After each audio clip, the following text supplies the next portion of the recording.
Assalamualaikum warahmatullahi wabarakatuh.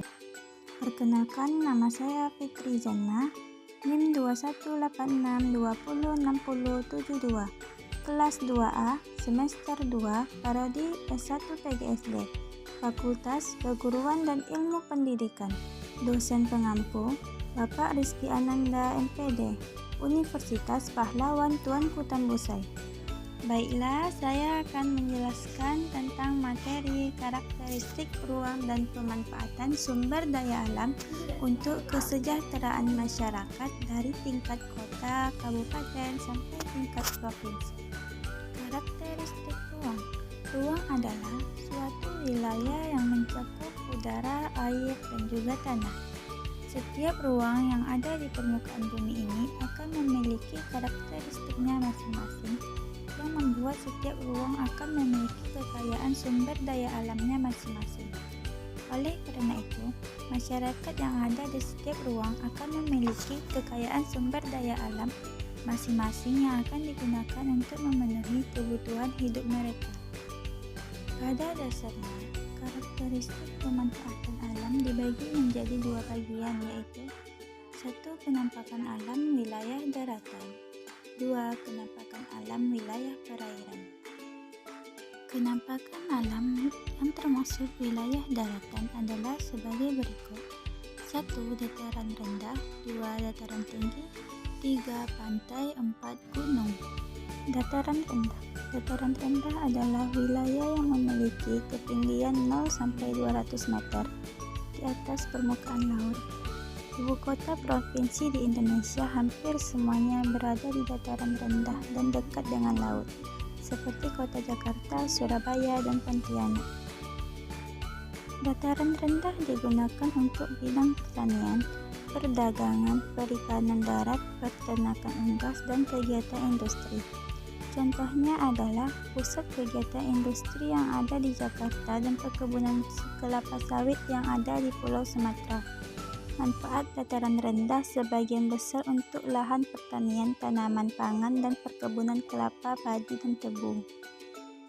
Dataran tinggi. Dataran tinggi adalah wilayah luas yang terletak pada ketinggian di atas 200 meter dari permukaan air laut.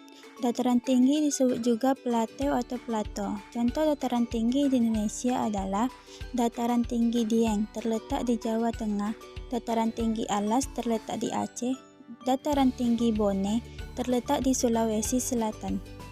Dataran tinggi sangat cocok untuk kegiatan wisata dan perkebunan. Tanaman yang cocok untuk perkebunan antara lain teh, cengkeh, kopi, sayuran, buah-buahan, dan bunga. Pantai. Pantai adalah wilayah perbatasan antara daratan dan lautan. Pantai banyak yang dimanfaatkan sebagai tempat wisata. Contohnya adalah Pantai Cerita, terletak di Banten, Pantai Senggigi terletak di NTB, Pantai Ancol terletak di DKI Jakarta, Pantai Kasih terletak di Aceh, dan Pantai Kuta terletak di Bali. Gunung. Gunung adalah sebuah bentuk tanah yang menonjol di atas wilayah sekitarnya. Gunung adalah bagian dari permukaan bumi yang menjulang lebih tinggi dibandingkan dengan daerah sekitarnya. Sebuah gunung biasanya lebih tinggi dan curam dari sebuah bukit, tetapi ada kesamaan, dan penggunaannya sering tergantung dari adat lokal. Gunung dapat dibedakan menjadi dua jenis, yaitu gunung berapi dan gunung tidak berapi. Gunung berapi. Gunung berapi terbentuk oleh lapisan material yang keluar dari perut bumi. Gunung berapi yang masih hidup atau aktif, gejala yang tampak adalah timbulnya ledakan atau letusan. Salah satu nama gunung yang masih aktif di Indonesia yaitu Semeru, Bromo, Merapi, dan Kelut. Gunung tidak berapi. Gunung tidak berapi merupakan gunung yang sudah tidak aktif lagi. Gunung yang tidak berapi sering juga disebut gunung mati. Contohnya gunung tidak berapi adalah Gunung Muria, terletak di Jawa Tengah, Gunung Tambora terletak di NTB, dan Gunung Malawan terletak di Kalimantan Tengah. Gunung memiliki manfaat bermacam-macam, antara lain: 1. Gunung dapat dijadikan sebagai tempat rekreasi. 2. Material letusan gunung berapi dalam waktu lama dapat menyuburkan tanah. Pasirnya dapat untuk bahan bangunan. 3. Gunung sebagai pengatur iklim dan penyimpan air. 4. Keluarnya magma menyebabkan terangkatnya barang tambang ke muka bumi. Wilayah perairan merupakan bagian dari permukaan bumi yang tergenangi air.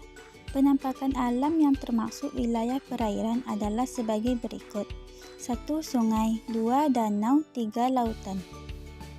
Sungai. Sungai adalah aliran air di permukaan yang besar dan berbentuk memanjang yang mengalir secara terus-menerus dari hulu menuju hilir. Sungai merupakan tempat mengalirnya air secara gravitasi menuju ke tempat yang lebih rendah. Sungai juga merupakan salah satu wadah tempat berkumpulnya air dari suatu kawasan. Manfaat sungai bagi masyarakat sekitar antara lain: 1. Untuk irigasi mengairi sawah. 2. Tempat memelihara ikan dengan menggunakan keramba. 3. Sebagai prasarana transportasi dan perdagangan. 4. Untuk pembangkit listrik. Danau. Danau adalah dataran yang cekung dan terisi oleh air. Ada dua macam, yaitu danau buatan dan danau alam. Manfaat danau atau waduk antara lain: 1. Menampung air hujan sehingga bisa mengurangi banjir. 2. Pengairan sawah dan industri. 3. Tempat memelihara dan menampung ikan.